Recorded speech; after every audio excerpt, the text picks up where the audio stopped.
warahmatullahi wabarakatuh. Selamat pagi saudara mahasiswa yang mengambil mata kuliah penerapan K3 pada program studi Manajemen Logistik Industri Agro. Perkenalkan, saya Chandrianto, Sarjana Teknik Magister Pendidikan yang akan mengampu mata kuliah penerapan K3 bagi mahasiswa program studi Manajemen Logistik Industri Agro. Assalamualaikum.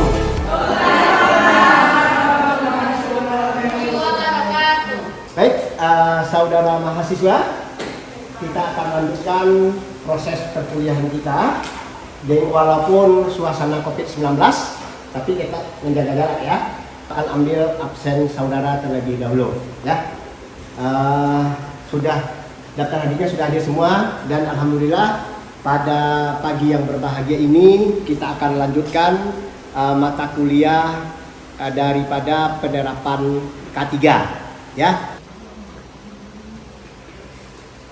Ya, pada pertemuan kali ini sudah minggu keberapa? Ya, jadi pada minggu ketiga kita akan membahas materinya adalah tentang alat pelindung diri.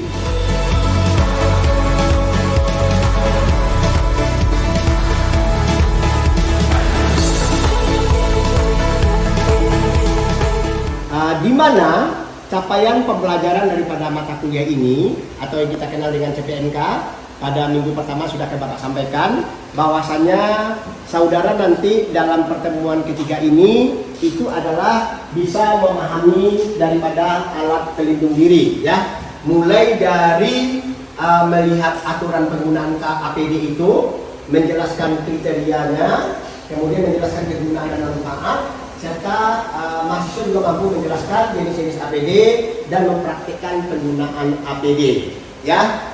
Untuk itu saudara perhatikan pada gambar ini, siapa yang tahu tentang apa daripada gambar ini? Adalah alat pelindung diri. Oke, ini gambar apa? Helm. Digunakan untuk apa? Ini kacamata digunakan untuk kacamata ini masker yang hari ini ya. Jadi pada alat-alat yang ada ini seperti juga yang ada di depan nanti ya. Oke, berikutnya silahkan kita lihat, ini ada gambar pekerja. Dia juga menggunakan alat pelindung diri. Sekarang apa perbedaan di antara ketiga gambar ini? Ada tahu? Silahkan. Mute, silakan. Yang pertama, alat pelindung dirinya lengkap dari kepala dulu. Iya. Itu dilengkapi dengan helm safety. Ya. Yang kedua masker, yang ketiga sarung tangan, Ya. dan yang terakhir safety. Ya. Kalau yang ini? Kalau yang itu tidak lengkap karena tidak pakai helm. Oke. Pada gambar ketiga? Lengkap Pak. Ya. Oke, ya, jadi dengan saudara sudah memperhatikan daripada gambar-gambar ketiga para pekerja ini, mana yang menggunakan APD lengkap, kemudian ingat setiap APD yang kita gunakan itu disesuaikan dengan tempat atau area kerja kita di mana. Ya, oke, kita lihat. Jadi pada materi kali ini, pada pertemuan ketiga, kita akan membahas tentang apa itu APD, peraturan penggunaan APD, kriteria APD, kegunaan dan manfaat daripada APD itu sendiri, kemudian jenis-jenis dan bagaimana praktik menggunakan APD ya. Sehingga para pekerja dalam melaksanakan sebuah pekerjaan tidak mengalami cedera atau tidak mengalami kecelakaan kerja saat dia bekerja.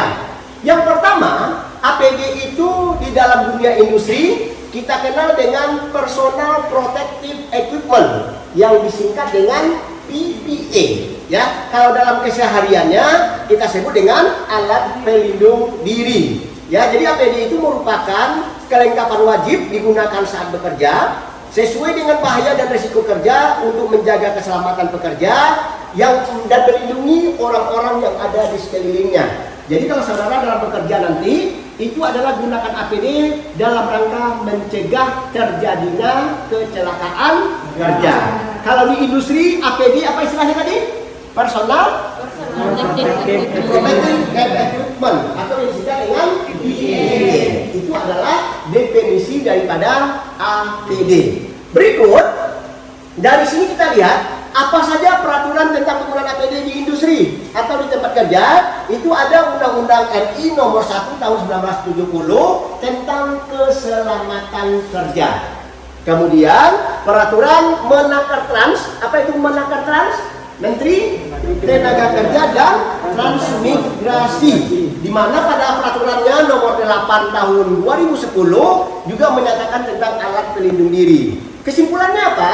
Alat pelindung diri itu adalah wajib dan disediakan oleh industri saat bagi karyawan atau pekerjanya yang akan melaksanakan pekerjaan.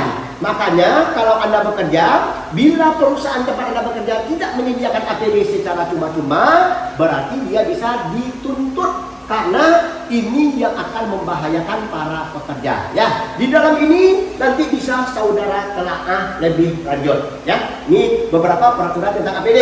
Setelah itu, sebuah APD dikatakan baik harus memiliki beberapa kriteria. Pertama, memberikan perlindungan yang efektif. Misalnya, Anda pakai masker. Kalau rasanya tidak nyaman, kira-kira masker itu dibuka atau dibuang atau bagaimana? Dibuka. Berarti cari alat pelindung diri itu yang aman bagi diri sendiri. Ya, sampai pada APD itu sesuai dengan standar yang ada. Oke. Kegunaan dan manfaat APD: menjaga kesehatan fisik para pekerja, kemudian meningkatkan kualitas kerja, dan terakhir adalah mengurangi resiko kecelakaan kerja. Ini adalah kegunaan dan manfaat daripada alat pelindung diri bagi para pekerja. Kemudian jenis-jenis alat pelindung diri secara garis besar kita bagi 3 ya.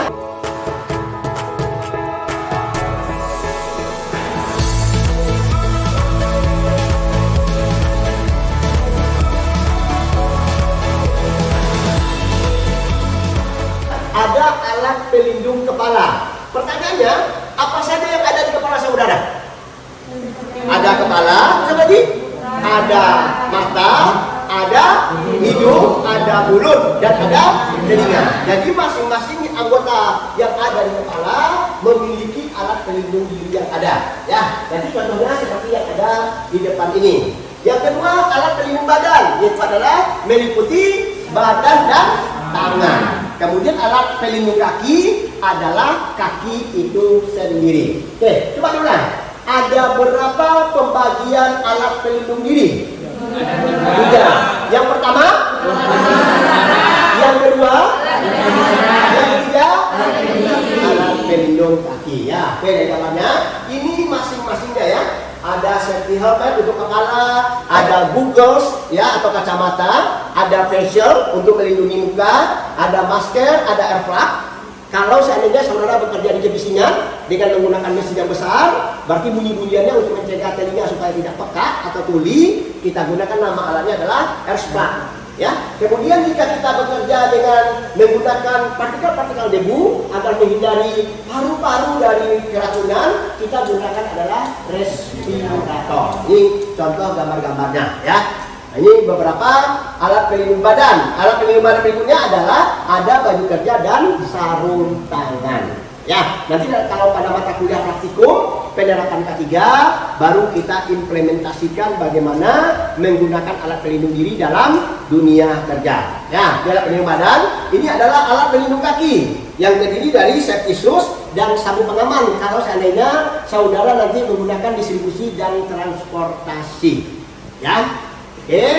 Dari uraian Bapak tadi, mulai dari definisi APD, tujuan dan manfaat, peraturan penggunaan APD, sampai jenis-jenis APD, kira-kira ada pertanyaan? Silahkan. Masih ada waktu? Cukup jelas? Iya. Oke, kalau kayak begitu, berarti nanti saudara tinggal melihat dan mengulangi video pembelajaran yang ada ya. Walaupun hari ini ada proses tatap muka, nanti bisa diulang melalui video pembelajaran yang sudah Bapak kirimkan kemarin. Oke? Baik, untuk itu kesimpulan daripada materi ini bahwasanya Anda memahami apa itu alat pelindung diri. Ya, alat pelindung diri itu wajib dipakai oleh setiap pekerja yang akan melaksanakan pekerjaan. Yang kedua, fungsi daripada APD adalah melindungi para pekerja agar tidak mengalami cedera atau terhindar dari kecelakaan kerja. Yang ketiga, jenis-jenis APD itu terdiri dari APD kepala, APD badan, dan APD kaki. Agar saudara selamat dalam bekerja, apa yang diperlukan? Menggunakan APD sesuai dengan standar. Oke, baik, terima kasih. Karena waktu juga yang membatasi, dengan kesimpulan yang sudah Bapak sampaikan tadi, silakan nanti saudara baca modulnya kembali dan buku pegangannya pada halaman 37, kerjakan tugasnya yang ada di situ. Cukup jelas? Ya, terima kasih. Wabillahi taufiq wal hidayah. Assalamualaikum warahmatullahi wabarakatuh.